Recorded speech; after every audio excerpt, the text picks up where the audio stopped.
Queremos darle la bienvenida a este formato de entrevistas El Espectador. Hoy nos encontramos con el representante Juan Espinal del Departamento de Antioquia del Partido Centro Democrático. ¿Cómo está, representante? Bueno, María José, muchas gracias por la invitación. Al espectador, muchas gracias por esta importante invitación, este espacio tan especial y bueno, muy bien, dando la batalla del Congreso de la República. Claro, y si quiere empecemos con esas batallas que están dando desde el Congreso de la República. Quería preguntarle, pues primero, ¿usted cómo ve la gestión del presidente Gustavo Petro a casi 2 años de mandato presidencial? Bueno, yo creo que gestión del presidente Gustavo Petro no ha existido. Lo que nos estamos enfrentando es a un mar de incertidumbres, de improvisación, de desgobierno. El gobierno del presidente Gustavo Petro no ha logrado hacer un clic sólido con las mayorías en el Congreso de la República y creo que resultado de, además de que las reformas sociales son mal estructuradas, con improvisación, imperfectas y nefastas, bueno, ha logrado tener unas mayorías consolidadas, por ejemplo, para que le pasara la reforma a la salud, que se hunde y se archiva definitivamente en el tercer debate en la Comisión Séptima del Senado de la República. Y yo espero que en este último debate, por ejemplo, de la reforma pensional en la Cámara de Representantes, también logremos archivar esta reforma. Claro, y usted ha hablado justamente de una huelga legislativa para de alguna forma tratar de parar el trámite de las reformas del gobierno. Pero pues yo le quería preguntar por qué esta huelga legislativa justamente no es algo que se haya visto antes, ¿no? Ni siquiera en el estallido social se decretó una huelga legislativa. ¿Por qué ahora? Bueno, el punto de discusión es, y todo se desprende de los escándalos de la Unidad de Gestión del Riesgo. El señor Olmedo López afirmó en la entrevista en RCN que se habían perdido aproximadamente 380.000 millones de pesos, donde señaló el Congreso de la República, diferentes partidos políticos. Desafortunadamente creo que hoy se ha perdido la autoridad moral del Gobierno Nacional para tramitar las reformas, especialmente la pensional, ante la Cámara de Representantes. Necesitamos conocer el nombre de los congresistas que recibieron recursos, que sean obviamente procesados, que se les respete el debido proceso, pero Colombia necesita conocer la verdad del entramado de Olmedo López, liderado desde el Gobierno Nacional. Y eso que el presidente Petro no sabía, pues eso no se lo cree ni él. Además porque Olmedo López lleva más de 30 años al lado del presidente Gustavo Petro. Por esta razón, por el tema del escándalo de corrupción, estoy llamando un paro legislativo, pero María José, solamente frente a las iniciativas del Gobierno Nacional que están haciendo trámite en el Congreso de la República, porque además nosotros tenemos más de 150 iniciativas de carácter legislativo que podemos tramitar en estos últimos días de legislatura. Claro, y también el tema de las mociones de censura que usted justamente presentó una contra el ministro de Minas, Andrés Camacho, le quería preguntar, hay personas que dicen que esta es una estrategia para dilatar ese trámite de las reformas, ¿usted piensa que sí es así? Bueno, primero la moción de censura desafortunadamente nunca ha dado resultados en el país, en el Congreso de la República. Esta semana radicamos 4 mociones de censura contra el ministro de Salud, Defensa, la ministra de la Igualdad, que es la vicepresidente de Francia, y el ministro de Minas y Energía. Y contra el ministro de Minas y Energía, pues es evidente que la transición energética está decayendo. De acuerdo al Foro Mundial Económico, nosotros perdimos 10 puntos, María José, de lo que habíamos ganado en transición energética. La seguridad energética del país está completamente en un caos, en una incertidumbre. El fenómeno del Niño, el manejo fue improvisado por parte del ministro de Minas y no se ha superado realmente la crisis energética, porque todavía estamos en un receso o estamos en un receso de agua en nuestra capital, en Bogotá. Hay recesión de agua en Bogotá y realmente pues se vienen 2 meses de tiempo seco y también vuelve y se dispara desafortunadamente la crisis seguramente energética. Y el tema de dilatar, pues realmente eso es una posibilidad que nosotros tenemos como oposición y lo estamos poniendo en marcha. Además, porque también estamos solicitando que se nos ponga en la agenda los 3 días que nos otorga el Estatuto de Oposición. Es decir, 4 mociones de censura, pero además los 3 días que tenemos para definir la agenda legislativa. Claro, y usted que hace parte de la mesa directiva de la Cámara de Representantes, también le quería preguntar sobre el tema de la unidad de gestión de riesgo, pues digamos porque todo este escándalo salpicaría presuntamente a, digamos, esta cúpula de la Cámara y del Senado. ¿Usted qué piensa de eso? Bueno, es lamentable lo que está ocurriendo y no se puede justificar la corrupción de ningún gobierno. gobierno que desafortunadamente tenga escándalos por corrupción, pues es lamentable y sin duda los funcionarios y quien esté inmerso en el escándalo de corrupción tendrá que acudir hasta la justicia y si es culpable, pues que se vaya a la cárcel. Y ahora lo que estamos viviendo pues es un escándalo sin precedente alguno. Se están hablando de 380.000 millones de pesos, los carrotanques que iban a llevar el agua a La Guajira, el tema de las ollas comunitarias y dijo el señor Olmedo que 200.000 millones de pesos que se reservaba un alto funcionario para tratar de entregar no sé a quién. Entonces creo que ha sido un escándalo que ha llamado la atención de todo el país, que deja muy mal parado al gobierno nacional, pero desafortunadamente también está en juego la imagen del Congreso de la República. Yo rechazo lo que está ocurriendo y creo que por esa razón deberíamos hundir la reforma pensional porque no hay legitimidad ni autoridad moral del gobierno nacional para tramitar esta iniciativa u otras más hasta que conozcamos la verdad del tema del escándalo que lideró Olmedo López. Es decir, desde la Cámara de Representantes, ¿usted cree que a menos de que se hunda, pues va a pasar fácilmente el trámite legislativo? Pues bueno, estamos a menos de 20 días de terminar la legislatura. La reforma pensional tiene que pasar sí o sí el 20 de junio, porque si no se hundiría por tránsito legislativo, porque viene de la legislatura anterior. Inicia su debate el 1 de junio. Las primeras sesiones sin dudas para votar impedimentos. Segundo, la ponencia de archivo o negativa que presentemos desde la oposición y posterior pasa la ponencia positiva del gobierno nacional por parte de los ponentes. Yo creo que hoy el peor enemigo del gobierno nacional para la reforma pensional es el tiempo y la verdad creo que no le va a dar el tiempo porque además el presidente Calle, la mesa directiva de la Cámara de Representantes, pues nosotros, yo hago parte de la mesa directiva, tenemos que decidir la agenda para las 4 mociones, porque además está reglamentado en la Constitución que en los próximos 10 días, una vez radicada la moción de censura, tiene que ser agendada por la mesa directiva para dársele trámite. Y también hablando sobre el tema ya de la constituyente, ¿no? Que es algo que también ha propuesto el presidente Gustavo Petro y pues algo a lo que desde lo que ustedes se han opuesto no solamente como oposición sino también muy firmemente como partido. ¿Cómo se está moviendo la oposición para tratar de frenar, ¿no?, esta propuesta? Bueno, tres temas, María José. Primero, al Centro Democrático nosotros nos decían locos, extremistas, porque prendíamos la alerta y advertíamos que a Colombia iba a llegar el castrochavismo y lo estamos viendo y lo estamos padeciendo. Realmente el modelo del presidente Gustavo Petro es el mismo modelo castrochavista que acabó con todos los sistemas, el sistema económico, la salud, el sistema pensional, que además también pasó en Argentina. Las pensiones de Argentina las desaparecieron completamente, el modelo de los Kirchner cuando gobernaron y terminaron con este señor Fernández, que acabaron las pensiones de todos los ciudadanos de este país. Entonces el castrochavismo lo estamos viviendo, lo estamos padeciendo, realmente es el guión que está aplicando el presidente Gustavo Petro. Segundo, constituyente, él juró en mármol que no iba a llamar a una constituyente cuando estaba en campaña. Ahí estaba a su lado Claudia López, Mocus, varios líderes progresistas que no apoyan la constituyente, pero yo creo que hay una estrategia. Él habla de constituyente, no habla de reelección, dice que qué pereza la reelección, que él no está interesado, pero creo que hay una intención de quedarse en el poder. Yo creo que él quiere desaparecer y borrar la democracia del país con la constituyente para instaurar una dictadura al mejor estilo de Nicolás Maduro y de los Castro en Cuba. Seguramente nos van a decir, vuelve el mismo discurso trillado del Centro Democrático. No, nos están dando la razón, es lo que estamos viviendo además. El representante Racero habla de no reelección, sino de ampliación del periodo. ¿Ampliación del periodo del presidente Petro? Si los colombianos lo eligieron solamente para 4 años, él está hablando de 1 o 2 años. Y la senadora Isabel Zuleta habló claramente de reelección del presidente Gustavo Petro. Creo que el presidente Gustavo Petro está, sí o sí, trazando el camino de constituyente o referendo para quedarse en el poder. Y por último, nosotros como Centro Democrático, como partido de oposición, primero defendemos la democracia en nuestro país, reconocemos que el presidente Petro ganó en democracia y debe terminar en democracia, que en el 26 tengamos elecciones libres para elegir el Congreso y el nuevo presidente de la República. No hay ningún intento de golpe blando o golpe de Estado contra el presidente Gustavo Petro, lo que sí existe es un autogolpe.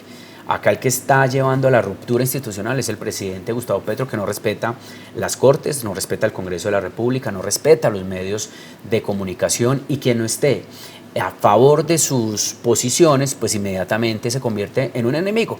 Voy a poner 3 ejemplos: Cecilia López, el doctor Ocampo y el doctor Alejandro Gaviria. Sumado que sacó a sombrillazos al ministro González y también le piden la renuncia al ministro de Comercio, con quienes, a pesar de las diferencias ideológicas, teníamos un relacionamiento y un diálogo cortés, tranquilo y técnico, con quien se podía debatir. Y lo que hace el presidente Petro es que cada día más se va radicalizando, nombra activistas como ministros que lo único que hacen es activismo y no ejecutan.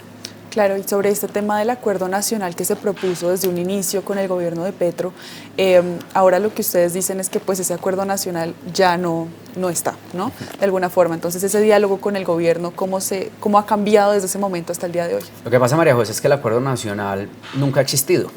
Primero porque Colombia no conoce sobre qué es el acuerdo nacional. Yo creo que el acuerdo nacional del presidente Gustavo Petro ha sido con el ELN y con las disidencias de las FARC. Ahí sí hay un acuerdo y una mesa de diálogo que, por ejemplo, el de las FARC se debía haber levantado inmediatamente con lo que ocurrió en días anteriores en el Valle del Cauca y en el Cauca. Viene avanzando con el ELN, pero el ELN no deja a un lado su accionar ilegal de secuestrar colombianos y de poner en riesgo a nuestros soldados. Yo creo que hay un acuerdo nacional, sí, con los bandidos del país, pero un acuerdo nacional con la clase política, con los empresarios, con los colombianos, con la academia, con los jóvenes, la verdad no la conocemos. Porque mira lo que está pasando, por ejemplo, con los maestros que eran unos aliados del presidente Gustavo Petro. Tiene su salud completamente acabada, no hay atención prioritaria, no hay medicamentos. Entonces creo que acuerdo nacional no hay tema. Nosotros como partido nunca estuvimos con intenciones de entrar a ese acuerdo nacional. Lo que hicimos fue dialogar con el presidente Petro.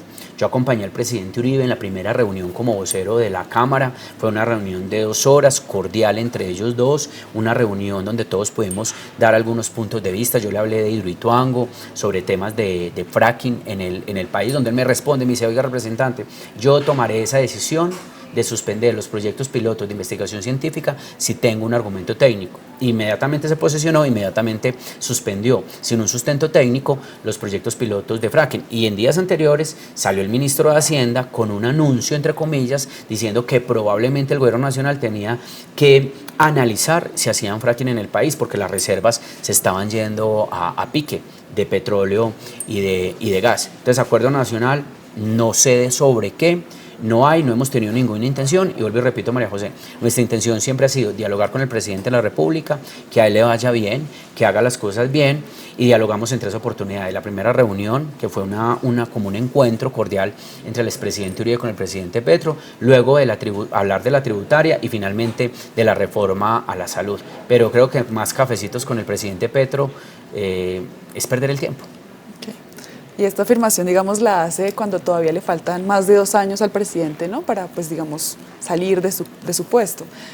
¿Cómo se está moviendo la oposición para esas elecciones de 2026? Bueno, lo más importante, María José, es que nosotros logremos preservar la democracia en nuestro país, que nos entrega a los 52 millones de colombianos libertad, a los empresarios, a las inversiones extranjeras que puedan llegar a nuestro país a traer oportunidades y recursos. Que exista la libertad de competencia, la libertad de mercado, que tengamos la posibilidad todos los colombianos de elegir y ser elegidos y evitar una dictadura. En mi partido Centro Democrático ya hay 5 nombres que han manifestado quieren ir a la contienda del 2026, inicialmente dentro de un proceso interno de nuestro partido Centro Democrático. Estamos hablando de las 3 senadoras más visibles del partido, como la doctora Paloma Valencia, María Fernanda Cabal y Paola Holguín, los senadores Andrés Guerra y Miguel Uribe, sin duda con experiencia, senadores químicamente buenos, como decimos en Antioquia, con mucho carisma, con cercanía a la ciudadanía. Pero hay algo importante: nos tenemos que juntar todos los partidos de centro y de derecha para que el petrismo no gane las elecciones del 2026. Y aquí lo que hay que hacer es recuperar el rumbo del país, reinventar lo que ellos destruyeron, especialmente, y el ejemplo claro es el sistema de salud. Para nosotros como antioqueños fue fatal el anuncio de la EPS Sura. 5 millones de usuarios en el aire, completamente. Pero hay algo más delicado que lo voy a decir como representante de la Cámara de Antioquia. El presidente Petro hizo intervención meses atrás de Sabia Salud, la EPS pública, que es de propiedad del gobierno departamental, municipal y Confama, la caja de compensación. Entonces, 1.700.000 antioqueños en el aire, porque Sabia Salud está completamente acabada. Y ahora nos rematan con el tema de que la EPS Sura toma la decisión de retirarse del sistema de salud. Es decir, 4.7 millones de antioqueños quedamos en el aire en materia de nuestro derecho fundamental de la salud. Y yo le dije esta semana en el Congreso, el único responsable de los muertos y del caos en materia de salud en nuestro país es el presidente Gustavo Petro, porque lo que no logró la pandemia, que era acabar un sistema que funcionó y que nos garantizó a todos estabilidad en el derecho fundamental a la salud, lo hizo el presidente Gustavo Petro. Y es claro esas cosas a las que ustedes se oponen, pero digamos, ¿cuáles son esas propuestas que ustedes quieren hacer en estos 2 años que quedan? ¿Cuál es el proyecto político que quieren ver a futuro? Mire, el proyecto político está encaminado en contener las malas iniciativas que presenta el gobierno nacional ante el Congreso de la República y defender la democracia. Es que yo creo, María José, que si nosotros logramos defender la democracia y garantizar la democracia, que tengamos elecciones libres en el 2026, que el presidente Petro no se atornille en el poder, que trate de instaurar una dictadura en nuestro país, que vaya a reelección o aumente su periodo constitucional como presidente de la República, pues nosotros vamos a salir triunfantes del Congreso de la República, así sea lo último que hagamos. Pero aquí lo que tenemos que hacer en nuestro país es garantizar la democracia. Incluso yo creo que nos encontramos todos los sectores que no están apoyando, que no estamos apoyando al presidente Petro, incluso sectores que lo apoyaron a él en su campaña presidencial, que hacen parte del progresismo, como Jorge Robledo, como Fajardo, como Alejandro Gaviria, la doctora Claudia López, un gran sector del Partido Verde que está alejado completamente del gobierno nacional y que fueron fundamentales en el triunfo de él como presidente. Es decir, si le entiendo bien, lo que ustedes buscan en estos 2 años es más bien contener al gobierno. Estamos de acuerdo, es decir, contener al gobierno. Para llegar hacia las elecciones, la propuesta es contener al gobierno. Contener al gobierno. Hay que contener al gobierno para que haga el daño más mínimo frente al gran daño que ha hecho en estos 2 años. Es que lo de la salud es realmente lamentable. Claro. Y digamos, usted hace parte de la bancada de Antioquia y hemos visto en las últimas semanas, en los últimos meses, ciertos roces que hay entre pues esta bancada, el departamento en general, ¿no? También con el gobernador y también el alcalde de Medellín, y por un lado también con el gobierno de Gustavo Petro. ¿Usted qué tiene por comentar sobre eso? Bueno, primero, el presidente Petro no le interesa Antioquia. Él gobernó casi 16 meses con Daniel Quintero y con Aníbal Gaviria, alcalde y gobernador de Medellín, aunque recuerden que Daniel Quintero se retiró antes de que terminara su mandato para ir a hacer politiquería y para correrle la justicia de todas las demandas por presunta corrupción en la ciudad. Ese señor sí que acabó con Medellín desafortunadamente.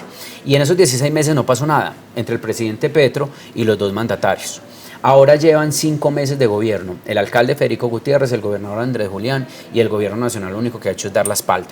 Interviene Sabia Salud, interviene a Confenalco, no incluye a Medellín dentro del Plan Nacional de Seguridad, nos quita al departamento de Antioquia la delegación minera que ha funcionado por más de 25 años y nos remata con algo elemental y fundamental para todos los colombianos. Nos niegan los recursos para terminar las vías 4G. Pacífico 1 y las vías al Toyo, que es comunicar a Medellín con el Urabá antioqueño, donde va a funcionar uno de los puertos más importantes, que está terminando su construcción y que empieza a funcionar en enero del 2025, Puerto Antioquia. Entonces, María José, el presidente Gustavo Petro no tiene intenciones de ayudarle y de trabajar con el departamento de Antioquia. Y recuerde que el presidente Petro, cuando ganaron los mandatarios locales, empezó a hacer reuniones como de primera, segunda y de tercera. Eso no estuvo bien. Él es el presidente de todos los colombianos. Él no puede clasificar alcaldes y gobernadores de primera, segunda y tercera. Y así nos sentimos nosotros los antioqueños, clasificados de tercera por el presidente Gustavo Petro. Y a él no se le puede olvidar que 940.000 personas votaron en el departamento por su gobierno del cambio, que sin duda hoy son puros petroentusados, porque a Antioquia le ha ido muy mal con el presidente Gustavo Petro. Y justamente sobre este tema de las vías 4G, usted es uno de los que se tiene que presentar frente al Consejo de Estado por esta, digamos, posible pérdida de investidura por haber puesto dinero en esa vaca. Sí. ¿Usted ¿Qué comentario tiene sobre Pero, o sea, esto? nosotros hicimos un aporte voluntario que no entró a la gobernación, entró a una cuenta de Bancolombia. Esa transacción fue rechazada por el gobierno departamental. A nosotros nos demandaron supuestamente porque se configura un contrato de donación, y nosotros lo único que hemos hecho es, vía a nuestro abogado, defendernos, responder la demanda, acudir ante los llamados del Consejo de Estado, en quienes tenemos toda la confianza. Estamos seguros de que el Consejo de Estado va a decidir en derecho, bajo los parámetros constitucionales y legales, pero esa demanda tampoco nos ha desviado de nuestro papel fundamental, que es defender la democracia y continuar haciéndole oposición al gobierno del presidente Petro. Claro, y finalmente, volviendo ya al tema de las elecciones, ¿quién podría ser el elegido de estos 5 precandidatos desde el Centro Democrático? Pues mire, los 5 son excelentes congresistas, excelentes personas y excelentes líderes. El gobierno nacional, el partido tendrá los momentos, bajo los lineamientos del presidente Uribe, de tomar la decisión de cuáles van a ser los parámetros o el mecanismo para elegir el candidato. Es una campaña interna. Cuando quede el candidato, ahí todos nos vamos completamente alineados, pero vuelvo y repito, la importancia de la unión de los partidos de centro y de derecha para ganarle al progresismo y también para presentarle a todo el país una verdadera plataforma y propuestas de cambio. En la encuesta de Inbamer Gallup, cuando uno analiza en los últimos 10 años, el reclamo de los colombianos es cambios, por ejemplo, en materia pensional, laboral, salud, en materia de servicios públicos. Es decir, la ciudadanía reclama cambios, pero no con los cambios como los está proponiendo Gustavo Petro. Y creo que también este gobierno progresista nos deja a nosotros muchas reflexiones que serán importantes y decisivos para que el próximo gobierno que gane en el 2026 haga un excelente y lidere un excelente mandato. Muchas gracias, representante, por venir aquí al Espectador a acompañarnos. María José, muchas gracias por la entrevista. Al Espectador, muchísimas gracias, y quiero enviarle un mensaje a todos los periodistas. Ustedes han sido fundamentales en nuestra labor como oposición, y todo el reconocimiento también al trabajo que ustedes hacen por defender la democracia, las empresas, la libertad del periodismo, que es fundamental para una democracia. Muchas gracias a todo nuestro público. Queremos invitarles a seguir las redes sociales del Espectador y seguir viendo y conectarse a este canal de Entrevistas del Espectador. Muchas gracias.